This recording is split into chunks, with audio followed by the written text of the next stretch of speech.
ഐശ്വര്യ, കോൺഗ്രസിനുള്ളിൽ വലിയ തരത്തിലുള്ള പ്രശ്നങ്ങൾ നടക്കുന്നുണ്ട് എന്നുള്ളത് സത്യാവസ്ഥയാണ്. അപ്പോൾ നമുക്കറിയാം, മുഖ്യമന്ത്രി സ്ഥാനാർത്ഥിയെ ബന്ധപ്പെട്ട് പലതരത്തിലുള്ള ആരോപണ പ്രത്യാരോപണങ്ങൾ കോൺഗ്രസിലുണ്ടായിരുന്നു.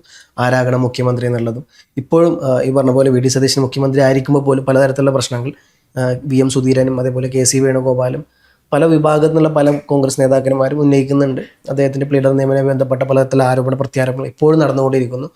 മറുവശത്ത് ഈ പറഞ്ഞ പോലെ പിണറായി വിജയൻ പറയുന്നത്, ആദ്യം നിങ്ങൾ സ്വന്തം കാലിൽ നിന്ന് ഉറച്ചു നിൽക്കാൻ നോക്കൂ, നിങ്ങൾ ഈ തമ്മിൽ തല്ലാണ്ട് കേരളത്തെ നേരെ മുമ്പോട്ട് നയിക്കുന്നു എന്ന് പറയുന്നു. അപ്പോൾ അതിന് മറുപടിയായി ഈ പറഞ്ഞ പോലെ മുൻ കോൺഗ്രസ് നേതാവും മുൻ കോൺഗ്രസ് MLA ഇപ്പോൾ പാർട്ടിയിൽ നിന്ന് പുറത്താണെങ്കിൽ പോലും അദ്ദേഹം രാഹുൽ മാങ്കൂട്ടം രംഗത്ത് വരുന്നു.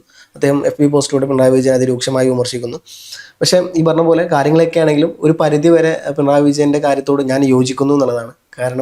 കാരണം എന്തുകൊണ്ടെന്ന് ചോദിച്ചു കഴിഞ്ഞാൽ സത്യമാണ്, സി പി എമ്മിൻ്റെ കാര്യത്തിലും ഈ പറഞ്ഞ പോലെ ഉൾപാർട്ടി രാഷ്ട്രീയ പ്രശ്നങ്ങളും പി ജയരാജനും EP ജയരാജനും ശ്രീമതി ടീച്ചർ അതേപോലെ തന്നെ ശൈലജ MA ബേബി പോലത്തെ ഒരു വിഭാഗം CPM സമാന്തര CPM രൂപീകരിച്ച് മുമ്പോട്ട് പോകുന്നു എന്നുള്ള വാർത്ത നമ്മളെല്ലാവരും വാർത്താ മാധ്യമങ്ങളിൽ കണ്ടതാണ്. പക്ഷേ അതേ സമയത്ത് തന്നെ അവർ ഭരണത്തിലിരിക്കുമ്പോൾ ഇത്തരത്തിലുള്ള പ്രശ്നങ്ങളൊന്നും അവിടെ ഉണ്ടാവാറില്ല. പക്ഷേ at A same time he's A monopolistic person, ഒരു ഏകാധിപത്യ ഛത്രാധിപത്യ രൂപത്തിലോട്ട് അദ്ദേഹം പോകുന്നുണ്ട് എന്നുള്ള സത്യമായിരുന്നു.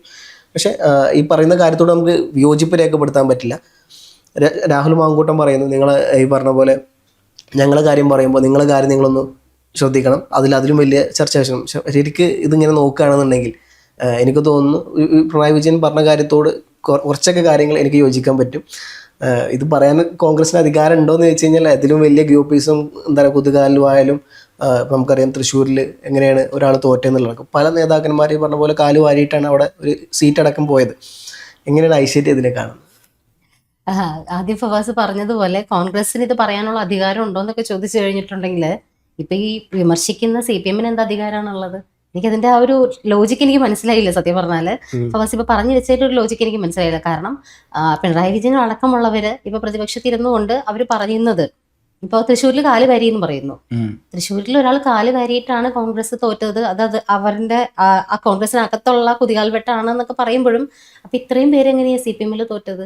അവർ ഇതിലും വലിയ കാലുവാരിൽ നടത്തിയിട്ടാണോ? അവരെ കാലുവാരി ശരിക്കും ജനങ്ങളാണ്. CPM ഈ പറഞ്ഞ പോലെ അവര് പരസ്പരം കാലുവാരിയതല്ല, അവര് പറഞ്ഞ പോലെ ജനങ്ങൾ കാലുവാരിയതാ. അതൊക്കെ ഓക്കെ, ഇപ്പുറത്ത് നിൽക്കുന്നു. ഈ പിണറായി വിജയൻ എന്ന് പറയുന്ന അല്ലെങ്കിൽ ഇപ്പോഴത്തെ പ്രതിപക്ഷ നേതാവ് പറഞ്ഞൊരു കാര്യം, ഇപ്പൊ നമ്മളുടെ സബ്ജക്റ്റ് തന്നെ അതിലേക്കാണ് വന്നത്.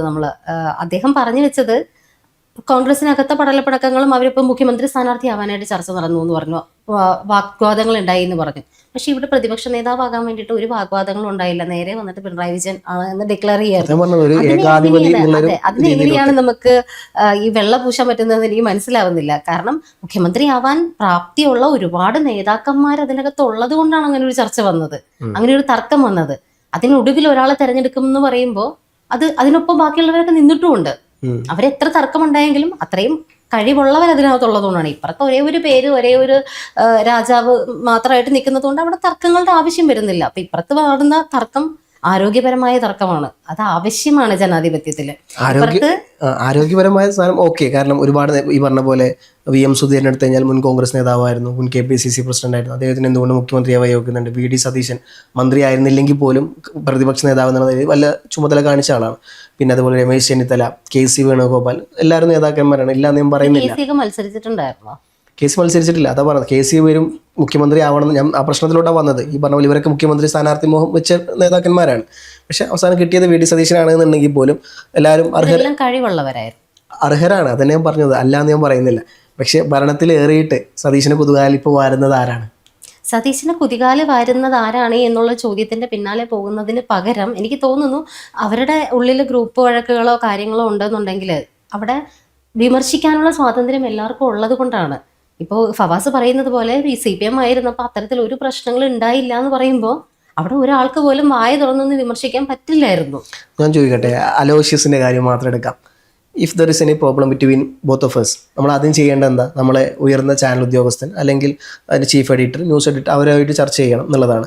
അലോഷ്യസ് ആദ്യം ചെയ്യേണ്ടത് എന്തായിരുന്നു? KPCCയോ അല്ലെങ്കിൽ ഈ പറഞ്ഞ പോലെ യൂത്ത് കോൺഗ്രസോ ആദ്യം KSUവിൻ്റെ സംസ്ഥാന പ്രസിഡന്റാണ്. ആ പ്രശ്നം അദ്ദേഹത്തിന് മുഖ്യമന്ത്രിയെ കാണാൻ പെർമിഷൻ കിട്ടുന്നില്ല എന്ന് വരുമ്പോൾ ആദ്യം ഈ പറഞ്ഞ പോലെ KPCCയെ കാണും. അതൊന്നും അല്ലാണ്ട് പരസ്യമായി എറണാകുളത്ത് VD സതീശൻ നടത്തിയ ഒരു പ്രോഗ്രാമിൽ അദ്ദേഹത്തെ അവിടെ തന്നെ കാണുന്ന പ്രശ്നങ്ങൾ ആ നടു റോഡിൽ ഇക്കണ്ട ആൾക്കാർ ഏകദേശം 1000കണക്കിന് ആൾക്കാർ അവിടെ തന്നെ ചർച്ച ചെയ്യണം എന്ന് പറയുന്നത് ആലോചിച്ച് അവിടെ പോകുന്നു.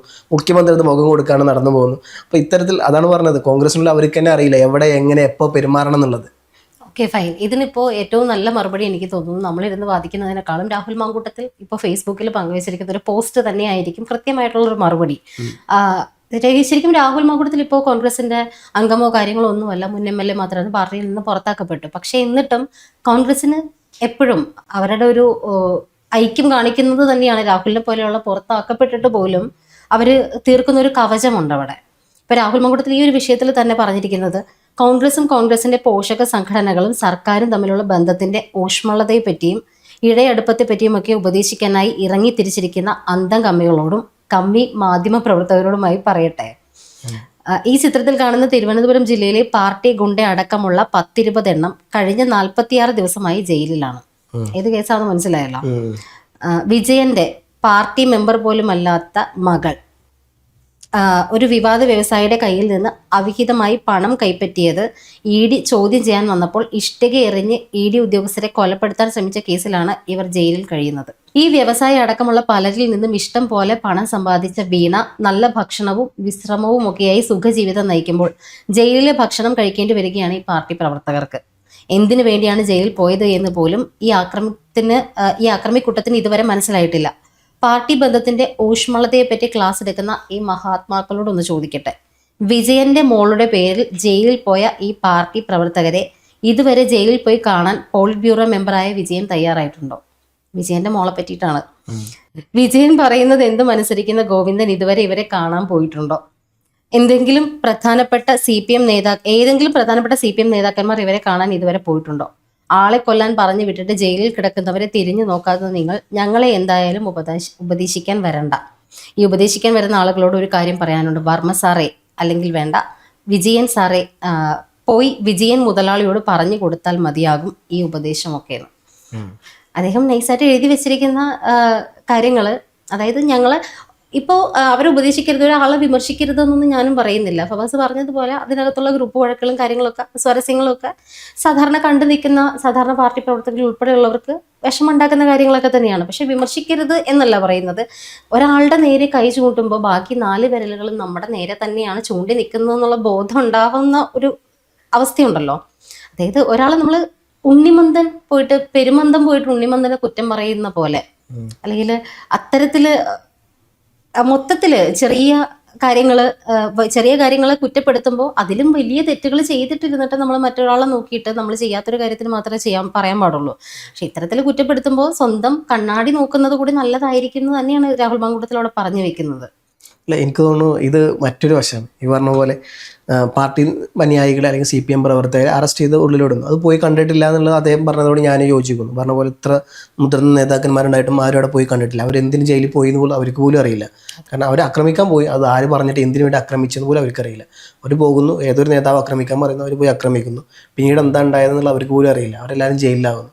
അപ്പം അക്കാര്യത്തോട് ഞാൻ പറഞ്ഞ പോലെ രാഹുൽ മാങ്കൂട്ടം എന്ന് പറയുന്ന മനുഷ്യൻ ഇപ്പോഴും ആരോഗ്യപരമായ പ്രശ്നങ്ങളൊക്കെ ആയിട്ട് അദ്ദേഹം കിടക്കുന്നു. പ്രമേഹത്തിന്റെ ഇതിൽ വന്നിട്ട് ഒരുപാട് വയ്യാണ്ടായിട്ടൊക്കെ കിടക്കാണ്. ഇവരെ ഒന്നും കാണാൻ പോലും തിരിഞ്ഞു നോക്കിയിട്ടില്ല. ഇവരെ ഇറക്കാനായിട്ട് ഒരു കോടികൾ കൊടുത്തൊരു ലക്ഷങ്ങളുടെ വിലയുള്ള വക്കീലന്മാരെയൊക്കെ ഇറക്കിക്കൊണ്ടിരിക്കുന്ന ആളാണ് പിണറായി വിജയൻ, മകളുടെ കേസിന് വേണ്ടിയിട്ട്. അതും പാർട്ടി ഫണ്ട് ചെയ്തെടുത്തിട്ട്. അപ്പം ഇത്തരത്തിൽ കാര്യങ്ങൾ ഞാൻ അംഗീകരിക്കുന്നു. പക്ഷേ ഇവിടെ പിണറായി വിജയൻ പറഞ്ഞ കാര്യത്തോട് നമുക്ക് ഈ പറഞ്ഞ പോലെ വിയോജിപ്പ് രേഖ അത് പ്രസക്തമല്ല എന്ന് പറയാൻ പറ്റില്ല. കാരണം ഒരു ഭരണം അല്ലെങ്കിൽ ഭരണം നിർവഹിക്കുമ്പോൾ വലിയ തരത്തിലുള്ള പ്രശ്നങ്ങളില്ലാണ്ട് മുമ്പോട്ട് പോകാന്നുള്ളത്. കാരണം ഇവരെ തമ്മിൽ തട്ടി തീർക്കാൻ തന്നെ പ്രശ്നം ഉണ്ടാവില്ല. പിന്നെ എങ്ങനെയാണ് ഇവർക്ക് കേരളം ഭരിക്കാൻ പറ്റുന്നത് വലിയ ചോദ്യത്തിനാണ് കിടക്കുന്നത്. അത്രമാത്രമാണ് പിണറായി വിജയൻ അവിടെ ചോദിച്ചത്. ഒരു പ്രതിപക്ഷം എന്നുള്ള നിലക്ക് അത് ചോദിക്കുക എന്നുള്ളത് അവരെ മീൻസ് CPMമായി ബന്ധപ്പെട്ട് അത് കാര്യങ്ങൾ ശരിയാണ്, അവർ ജയിലിൽ പോയിട്ടുണ്ട്, ആ കാര്യം അവർ നോക്കേണ്ടത് തന്നെയാണ്. പക്ഷെ അത് ഭരണത്തിൽ ഈ പറഞ്ഞ പോലെ ഭരണത്തിൽ പ്രശ്നം ഉണ്ടാകുന്ന ഒരു കാര്യമല്ല. അത് അവരെ പാർട്ടിയിലെ പ്രശ്നങ്ങളാണ്, പാർട്ടിക്കുള്ള അനുയായികളുടെ പ്രശ്നം, നേതാക്കന്മാരുടെ പ്രശ്നങ്ങളാണ്. പക്ഷേ ഇവിടെ UDF അല്ലെങ്കിൽ കോൺഗ്രസ്സാണ് ഭരണത്തിൽ നിൽക്കുന്നത്. അപ്പം അറ്റ്ലീസ്റ്റ് ഇവർ പറഞ്ഞ പോലെ തമ്മിക്കാരിലും അങ്ങോട്ടും ഇങ്ങോട്ടും കുറ്റം പറച്ചിലും കുത്തുകാരിലുമാരിലൊക്കെ മറന്നുകൊണ്ട് ഭരണത്തിൽ വന്ന് 2 മാസം തികയുന്നേ ഉള്ളൂ. എനിക്ക് തോന്നുന്നു 61ാമത്തെ 62ാമത്തെ ദിവസത്തെയാണെന്ന്. അപ്പം ഇത്രയാകുമ്പോൾ പോലും വലിയ തരത്തിലുള്ള ആരോപണ പ്രത്യാരോപണങ്ങളാണ് വരുന്നത്. ആദ്യം ഈ പറഞ്ഞ പോലെ കുടുംബക്കാരെ കയറ്റുന്നുള്ള സണ്ണി ജോസഫിൻ്റെ പ്രശ്നം വരുന്നു, PM ശ്രീയിൽ വിവാദങ്ങൾ വരുന്നു, അതുപോലെ തന്നെ ലൈഫ് മിഷനുമായി ബന്ധപ്പെട്ട വിവാദങ്ങൾ വരുന്നു, പിന്നെ ടാറ്റയുമായി ബന്ധപ്പെട്ട വിവാദങ്ങൾ വരുന്നു. അപ്പം ഇത്തരത്തിൽ ഒരു വശത്ത് സർക്കാർ വലിയ തരത്തിൽ പ്രതിസന്ധിയിലൂടെ പോകുമ്പോൾ മറുവശത്ത് അതേ സർക്കാരിനെ നയിക്കേണ്ട നേതാക്കന്മാർ അങ്ങോട്ടും ഇങ്ങോട്ടും തമ്മിത്തല്ലിയാണ്. വിമർശനങ്ങൾ ഉൾക്കൊള്ളുന്ന ഒരു സർക്കാർ തന്നെയാണെന്ന് നമ്മുടെ CM തന്നെ പറഞ്ഞിട്ടുണ്ട്. വിമർശനങ്ങളെ ആസ്വദിക്കുന്നുണ്ടെന്ന് അദ്ദേഹം. എല്ലാ വിമർശനങ്ങൾക്കും അദ്ദേഹം മറുപടി കൊടുക്കുന്നില്ലേ? കൃത്യമായിട്ടും ഉള്ള മറുപടികളുമായിട്ട് അദ്ദേഹം രംഗപ്രവേശം ചെയ്യുന്നുണ്ടല്ലോ. നേരത്തെയും ഇതുപോലെ ഒരുപാട് വിമർശനങ്ങൾ വന്നിരുന്നു. ഈ പറയുന്ന പോലെ ബന്ധുക്കാരെ തിരികെ കയറ്റലൊക്കെ CPM-ന്റെ കാലത്ത് ഇല്ലാതിരുന്നൊരു കാര്യമൊന്നുമല്ല. അതുപോലെ തന്നെ വിമർശിച്ചിട്ടുണ്ട്. പക്ഷെ വിമർശനങ്ങൾക്ക് എവിടെയെങ്കിലും ഒരു മറുപടി കിട്ടിയിട്ടുണ്ടോ? എന്തെങ്കിലും ഒരു തിരുത്തലുകൾ ഉണ്ടായിട്ടുണ്ടോ? അവർക്കത് പ്രശ്നമല്ല. ഇപ്പൊ ഫവാസ് പറയുന്നത് പോലെ ഇവരുടെ പ്രശ്നം തീർക്കാൻ നടക്കുന്നു എന്ന് പറയുന്നു. ഇവർ പ്രശ്നം തീർക്കുന്നുമുണ്ട്, തീർക്കുന്ന കാര്യം ജനങ്ങളെ ബോധിപ്പിക്കുന്നുമുണ്ട്. അതുകൊണ്ടാണ് നമ്മളിതൊക്കെ അറിയുന്നത്. അപ്പുറത്ത് വിമർശിക്കുന്നുണ്ട്, അവർ പ്രശ്നം തീർക്കുന്നുമില്ല, അത് അങ്ങനെ തന്നെ ധാർഷ്ട്യത്തോടെ പോകുന്നുണ്ട്. ജനങ്ങളോട് ഇതൊന്നും ഞങ്ങൾക്ക് പറയേണ്ട ആവശ്യമില്ല എന്നുള്ള ധാർഷ്ട്യം അവിടെ കാണിക്കുന്നുണ്ട്. അതുകൊണ്ട് ഇത് ചർച്ചയാവുന്നില്ല. നമ്മൾ അറിയുന്നില്ല, ഇവരെ മാറ്റിയിട്ടില്ല. മാറ്റിയാലല്ലേ ഇവർക്ക് വന്ന് വിശദീകരിക്കാൻ പറ്റുള്ളൂ. സണ്ണി ജോസഫിന്റെ കാര്യത്തിലാണെങ്കിലും സണ്ണി കറക്റ്റായിട്ട് അദ്ദേഹം ഈ ആരോപണം വന്ന ഉടനെ തന്നെ അദ്ദേഹത്തിന് ഇതുണ്ടെന്ന് പറഞ്ഞെങ്കിലും യോഗ്യതയുള്ള ആളാണ്. എന്നിട്ട് പോലും മാറ്റി നിർത്തിയ ആരോപണത്തിൽ നിന്ന് ഒഴിവാകാൻ അല്ലെങ്കിൽ ജനങ്ങളെ ഒന്ന് സമാധാനിപ്പിക്കാൻ ശ്രമിച്ചിട്ടുണ്ട്. പക്ഷെ ഇപ്പുറത്ത് അതൊന്നും നടന്നിട്ടില്ല. നീയൊക്കെ ഇരുന്ന് വിമർശിച്ചോ, ഞങ്ങൾ വേണ്ടത് ചെയ്യുമെന്ന് പറഞ്ഞിട്ട് ആ ധാർഷ്ട്യത്തോടുകൂടി മുന്നോട്ട് പോയിട്ടുള്ളൂ. അവർ ആ പ്രശ്നത്തിനെ കണ്ടെന്ന് പോലും കഴിയുന്നില്ല. നമ്മൾ ജനങ്ങൾ ഇവിടെ നിന്ന് കുറച്ചുകൊണ്ടിരിക്കാന്ന് മാത്രമേ ഉള്ളൂ. അപ്പൊ അത്തരത്തിൽ അവർ ശ്രദ്ധിക്കാണ്ട് പോകുന്നതുകൊണ്ടാണ് അവർക്ക് അവിടെ പ്രശ്നം തീർക്കേണ്ടി വരാണ്ടാത്തത്. ഇവിടെ അവരെല്ലാ പ്രശ്നങ്ങളും ജനങ്ങളെ കൂടെ ജനാധിപത്യം രീതി അനുസരിച്ച് ജനങ്ങളെ കൂടി ബോധിപ്പിച്ചുകൊണ്ട് എല്ലാ കാര്യങ്ങളും അവർ ക്ലിയർ ചെയ്യുന്നുണ്ട്. അതുകൊണ്ടാണ് നമുക്കിത് ഇത്രയും കാര്യമായിട്ടിരുന്ന് ചർച്ച ചെയ്യാനുള്ളൊരു സാധനം പോലും കിട്ടുന്നത്. നമ്മളൊക്കെ ഇത് അറിയുന്നുണ്ടല്ലോ, ഒന്നും ഒളിച്ചും പാത്തുമല്ല ചെയ്യുന്നത്. അല്ല, പലപ്പോഴും ഈ പറഞ്ഞിട്ടുള്ള പ്രശ്നങ്ങൾ അങ്ങോട്ടും ഇങ്ങോട്ടും ഉണ്ടാകുമ്പോൾ അത് ആദ്യം പറഞ്ഞ് സോൾവ് ആക്കേണ്ടത് ഈ പറഞ്ഞ പോലെ പാർട്ടിക്കുള്ളിലാണ്. പല കാര്യങ്ങളും മാധ്യമങ്ങളോ അല്ലെങ്കിൽ പൊതുജനങ്ങളോ അറിയേണ്ട കാര്യങ്ങളല്ലാത്ത കുറേ കാര്യങ്ങളുണ്ട്. അപ്പോൾ പാർട്ടിക്കുള്ളിൽ നടക്കുന്ന എന്തെങ്കിലും തരത്തിലുള്ള പ്രശ്നങ്ങളുണ്ടെങ്കിൽ അത് അവിടെ അവർ വെച്ച് കഴിഞ്ഞാൽ ഇപ്പോൾ ഞാനും ഐശ്വര്യം നമ്മൾ എന്തെങ്കിലും പ്രശ്നം ഉണ്ടെങ്കിൽ അതിവിടെ ഈ ഓഫീസിൽ വെച്ച് തീർക്കണം. അതല്ലാണ്ട് പുറത്ത് നമ്മളൊരു റിപ്പോർട്ടിങ്ങിന് പോകുമ്പോൾ എത്ര ആൾക്കാർ മുമ്പിൽ വെച്ച് കണ്ട് തീർക്കേണ്ട കാര്യമല്ല. അപ്പോൾ അത്തരത്തിൽ പല കാര്യങ്ങളുണ്ടാകുമ്പോൾ അത് നമുക്ക് CPM-നോട് അനുകൂലിക്കാണ്ടിരിക്കാൻ പറ്റില്ല. ഈവൻ അവരോട് പല കാര്യത്തിലും വിയോജിപ്പുണ്ടെങ്കിൽ പോലും ഇത്തരത്തിലുള്ള നല്ല കാര്യങ്ങൾ അവരിൽ നിന്ന് കോൺഗ്രസ് കണ്ടുപിടിക്കേണ്ടത്. അതേസമയം തന്നെ CPM-ന്റെ പല കാര്യങ്ങളാണ് കണ്ടുപിടിക്കേണ്ടത്.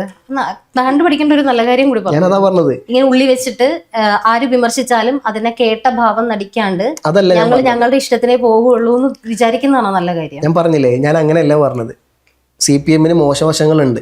ഈ പറഞ്ഞ പോലെ ഏകാധിപത്യ തീരുമാനങ്ങൾ എടുക്കുന്നു. പാർട്ടിക്കുള്ളിൽ മറ്റാരും എന്താ പറയുക അദ്ദേഹത്തിന് എതിർത്തൊന്നും പറയാത്ത രീതിയിലോട്ട് പാർട്ടി മുഴുവനായിട്ട് പോകുന്നു എന്നുള്ളത് സത്യമായ കാര്യങ്ങളാണ്. അതുകൊണ്ടാണ് ഇത്തരത്തിൽ അതിരൂക്ഷമായി കാര്യങ്ങളുണ്ടായിട്ട് അവർ ദയനീയമായി തോറ്റത്. ഈ 2026 ഇലക്ഷനും അതിന് മുമ്പ് നടന്ന പഞ്ചായത്ത് ഇലക്ഷനിലേക്ക് തോറ്റതിൻ്റെ കാരണം ഈ പറഞ്ഞ പോലെ പിണറായി വിജയൻ എന്നുള്ള ഒരൊറ്റ വ്യക്തിയിലോട്ടും കേന്ദ്രീകരിച്ചു എന്നുള്ള ആരും അദ്ദേഹത്തെ എതിർത്ത് ചോദ്യം ചോദിക്കാൻ എല്ലാവർക്കും പേടിയായിരുന്നു. പക്ഷേ പ്രശ്നങ്ങൾ ഉണ്ടാകുമ്പോൾ ചോദ്യം ചോദിക്കണം. അത് ചോദ്യം ചോദിക്കുക എന്നത് തെറ്റ് തന്നെയാണ്. CPM-ന്റെ പരാജയത്തിന് ഏറ്റവും വലിയ കാരണം അത് തന്നെയാണെന്ന് വിശ്വസിക്കുന്ന ആൾ തന്നെയാണ് ഞാൻ. പക്ഷെ അതേസമയം തന്നെ അതാണോ ഇപ്പൊ ഇവരുടെ ഭാഗത്തുള്ള തെറ്റ്? അത് എവിടെ ചോദിക്കണം എന്നുള്ളത് ഞാനും ഐശ്വര്യം തമ്മിലുള്ള പ്രശ്നങ്ങൾ എവിടെ വെച്ച് തീർക്കണം എന്നുള്ളത് ഐശ്വര്യ പറയുന്നത്. നമ്മൾ തമ്മിൽ പറഞ്ഞു തീർക്കണം. അത് എവിടെ വെച്ച് തീർക്കണം? എവിടെ വെച്ചാണോ പ്രശ്നം ഉണ്ടായത് അതിനകത്ത്, അതായത് നമ്മൾ ഓഫീസിലാണ് നമ്മുടെ സ്പേസ്, ഇവിടെ വെച്ച് തീർക്കണം. അതായത് അവർ പാർട്ടിക്കുള്ളിൽ പ്രശ്നം പാർട്ടി മീറ്റിംഗ് വെച്ചിട്ടോ അല്ലെങ്കിൽ അവരുടെ നേതാക്കന്മാർ ഒരു വട്ടമേശ സമ്മേളനം ഇരുന്നിട്ടോ തീർക്കേണ്ട കാര്യങ്ങൾ പൊതുജനങ്ങളിലേക്ക് കൊണ്ടുവരുന്നു. അവിടെ വിഴുപ്പലക്കുന്ന പോലെ ഇപ്പം ഈ പറഞ്ഞ പ്ലീഡർ നിയമവുമായി ബന്ധപ്പെട്ടെങ്ങാണ്ട് അതിൻ്റെ നേതാക്കന്മാർ കോൺഗ്രസ് ലോയേഴ്സിൻ്റെ ഭാഗമായിട്ട് അതിൻ്റെ മുതിർന്ന നേതാക്കന്മാർ പരസ്യമായി സതീശനെ പറയുന്നു. സതീശൻ കരുതിയ പോലെയല്ല, വന്നതിന് ശേഷമുള്ള തീരുമാനമായില്ല പലപ്പോഴും എന്നുള്ളത്. അലോഷ്യസിനെ VM സുധീരൻ പരസ്യമായിട്ട് എന്താ പറയുക അദ്ദേഹത്തെ അംഗീകരിക്കുന്നു. അലോഷ്യസ് ഇങ്ങനത്തെ പ്രശ്നങ്ങളൊക്കെ ഉണ്ടാവും പാർട്ടിക്കുള്ളിൽ, എന്നും വിട്ടുകൊടുക്കാൻ നിൽക്കരുത് കേട്ടോ, പറയാനുള്ളത് പറയാ പോലെ തന്നെ ഇനിയും പറയണം. പക്ഷെ അത് പറയണ്ട എന്നുള്ളത് എവിടെ പറയണം, എങ്ങനെ പറയണം എന്നുള്ളതാണ്. പാർട്ടിക്കുള്ളിൽ വിയോജിപ്പുണ്ടാകും. മുഖ്യമന്ത്രി ഏകാധിപത്യ തീരുമാനത്തിലോട്ട് പോകുമ്പോൾ ഈ പറഞ്ഞ പോലെ അദ്ദേഹത്തെ തിരുത്തണം. പക്ഷെ അത് ആദ്യം തിരുത്തേണ്ടത് അദ്ദേഹത്തെ നേരിട്ട് പോയി പറയണം, അതല്ലെങ്കിൽ KPCC പ്രസിഡന്റിനോട് പറയണം. ഇതൊന്നും അല്ലാണ്ട് ആ പാർട്ടിയുടെ മുഖച്ഛായ തന്നെ ഇല്ലാണ്ടാക്കുന്ന അല്ലെങ്കിൽ ഭരണത്തിൽ കയറി 2 മാസം കഴിയുമ്പോൾ ഇത്തരത്തിൽ എന്താ പറയുക ചീത്തപ്പേരുണ്ടാക്കുന്ന രീതിയിൽ പരസ്യമായിട്ട് പറയുമ്പോഴാണ് വിയോജിപ്പ് ഞാൻ രേഖപ്പെടുത്തുന്നത്. ആ വിയോജിപ്പ് രേഖപ്പെടുത്താൻ നമുക്ക് അഭിപ്രായ സ്വാതന്ത്ര്യം ഉണ്ടല്ലോ. അതുണ്ട്, ഞാൻ പറഞ്ഞില്ല ഇല്ല എന്നല്ല ഞാൻ പറയുന്നത്. പക്ഷെ അത് ഈ പറഞ്ഞ പോലെ പാർട്ടിക്കുള്ള പ്രശ്നങ്ങൾ എല്ലാവരും അറിയിച്ചു വേണോ. അഭിപ്രായ സ്വാതന്ത്ര്യമാണ്, അലോഷ്യസ് പറഞ്ഞിട്ടുണ്ടെങ്കിൽ അദ്ദേഹത്തിന്റെ അഭിപ്രായ സ്വാതന്ത്ര്യമാണ്. പക്ഷെ അത് ഈ പറഞ്ഞ പോലെ പരസ്യമായിട്ട് വേണമെന്നുള്ളതാണ്. വിയോജിപ്പ് രേഖപ്പെടുത്തണം. അല്ലെങ്കിൽ ഞാനും ഐശ്വര്യം തമ്മിൽ ചാനൽ ചർച്ച ചെയ്യണം, അല്ലെങ്കിൽ കാര്യങ്ങൾ മുമ്പോട്ട് പോവാണ്. ചില കാര്യങ്ങൾ ഐശ്വര്യയുടെ പോക്ക് ശരിയല്ല, അല്ലെങ്കിൽ എൻ്റെ പോക്ക് ശരിയല്ല എന്നുണ്ടെങ്കിൽ ഐശ്വര്യ എന്നെ വിയോജിപ്പ് ഏർപ്പെടുത്തണം. പറയണം പ്രവാസിയ പോക്ക് ശരിയല്ല, ആ പറയേണ്ട കാര്യങ്ങൾ അങ്ങനെയല്ല പറയേണ്ടത്, ആ മാർഗം ശരിയല്ല, കാരണം എന്നെ നല്ല വഴിക്ക് നിർത്താനുള്ള സമ്പ്രദായം. പക്ഷെ അത് ഈ പറഞ്ഞ പോലെ ആൾക്കാരെ കൂടെ വിളിച്ചിങ്ങാണ്ട് അത് മാധ്യമങ്ങൾക്ക് മുമ്പിലല്ല ഈ സാധനം പറയേണ്ടത്. അത് എന്നെ വിളിച്ചിട്ടോ അല്ലെങ്കിൽ ചാനലിൻ്റെ ഓണറെ വിളിച്ചിട്ടോ പറയേണ്ട കാര്യങ്ങളാണ്. അപ്പോൾ ഇത്തരത്തിൽ പാർട്ടി അതിൽ നിന്ന് വ്യതിചലിച്ച് പോകുന്നു എന്നുള്ളത് ഞാൻ പറഞ്ഞു. ഓക്കെ, ആരാണ് ഇത്തരത്തിലുള്ള വിമർശനങ്ങൾ ഉന്നയിക്കുന്നത് എന്നുള്ളത് മാത്രമായിരുന്നു ഇപ്പോഴത്തെ നമ്മുടെ ചോദ്യം. അലോഷ്യസ് ചെയ്തത് ശരിയോ തെറ്റോ എന്നുള്ളതിലേക്ക് പോകുന്നതിനേക്കാൾ ഞാൻ ഉദാഹരണം മാത്രം അലോഷ്യസിന്റെ പറഞ്ഞതാണ്. ഇത്തരത്തിൽ പല ഉദാഹരണങ്ങൾ ഒന്ന് മാത്രം അലോഷ്യസിന്റെ പറഞ്ഞേ ഉള്ളൂ. വിമർശനങ്ങൾ അങ്ങനെ നടക്കട്ടെ, അവര് കാര്യങ്ങൾ കൊണ്ടുവരട്ടെ, ഇവിടെ വെച്ച് പറയണം എന്നുള്ളത് അവർ തീരുമാനിക്കട്ടെ. അത് ഏത് തരത്തിലെങ്കിലും പോട്ടെ, ജനങ്ങളെ ഇത് ബാധിക്കുന്നുണ്ടോ എന്നുള്ളതാണ് നോക്കേണ്ടത്. ജനങ്ങളെ ഈ ഒരു വിഷയം ബാധിക്കുന്നു എന്ന് എനിക്ക് തോന്നുന്നില്ല. അലോഷ്യസ് സീമിനെ പറ്റി പറഞ്ഞ കാര്യങ്ങൾ ജനങ്ങളെ ബാധിക്കുന്ന വിഷയമാണെന്ന് തോന്നുന്നില്ല. അത് പുറത്ത് വെച്ച് പറഞ്ഞു, വേണ്ടവർക്ക് എടുക്കാം, വേണ്ടാത്തവർക്ക് തള്ളാം. അതിന്റെ പേരിൽ ജനങ്ങൾക്ക് കിട്ടേണ്ട സേവനങ്ങളോ കാര്യങ്ങളോ ഇല്ലാണ്ടായി പോകുന്നുമില്ല. സിഎമ്മിന്റെ പണി ചെയ്യാണ്ടിരിക്കുന്നുണ്ട് എന്ന് ഞാൻ വിശ്വസിക്കുന്നില്ല. അദ്ദേഹത്തിന്റെ പണി കൃത്യമായിട്ട് ചെയ്യുന്നുണ്ട്. ഇത്തരം കാര്യങ്ങളിലേക്ക് അദ്ദേഹം അവിടെ ഏകാധിപതി ഭരിക്കുന്ന ഒരു സ്ഥലത്ത് ഒരിക്കലും വിമർശനങ്ങൾക്ക് സ്ഥാനമില്ല.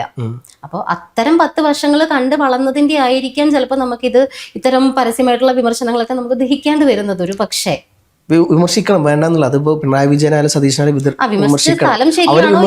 മാത്രമാണ് ഇപ്പൊ ഫവാസിന്റെ പ്രശ്നം. CPM-ന്റെ പ്രശ്നം എന്ന് പറഞ്ഞാൽ അവർ വിമർശിച്ചില്ല എന്നുള്ളതാണ് അവരുടെ പ്രശ്നം. അവരെല്ലാം കേട്ട് മിണ്ടാണ്ടിരുന്നു എന്നുള്ളതാണ്. അതുകൊണ്ടാണ് അവർ ഇത്ര ദയനീയമായി തോറ്റത്. കോൺഗ്രസിന്റെ കാര്യത്തോട് അവർ വിമർശിക്കുന്നുണ്ട്, പക്ഷെ സന്ദർഭവും സാഹചര്യം എവിടെയാണ് ലൊക്കേഷൻ ഒന്നും നോക്കാണ്ട് പരസ്യമായിട്ട് വിളിച്ചു പറയാണ്. ഇതാണ് ഞാൻ കോൺഗ്രസിന്റെ പ്രശ്നം പറഞ്ഞത്. 2 പാർട്ടിക്കും പ്രശ്നങ്ങളുണ്ട്, ഇല്ല എന്നുള്ളതല്ല. പക്ഷെ അത് ഏത് സന്ദർഭം എങ്ങനെയാണ് നോക്കുന്നില്ല എന്ന് മാത്രമേ ഞാൻ പറഞ്ഞുള്ളൂ. ആയിക്കോട്ടെ, പെരുമന്തൻ ഉണ്ണിമന്തനെ കുറ്റം പറഞ്ഞുകൊണ്ടേ ഇരിക്കട്ടെ.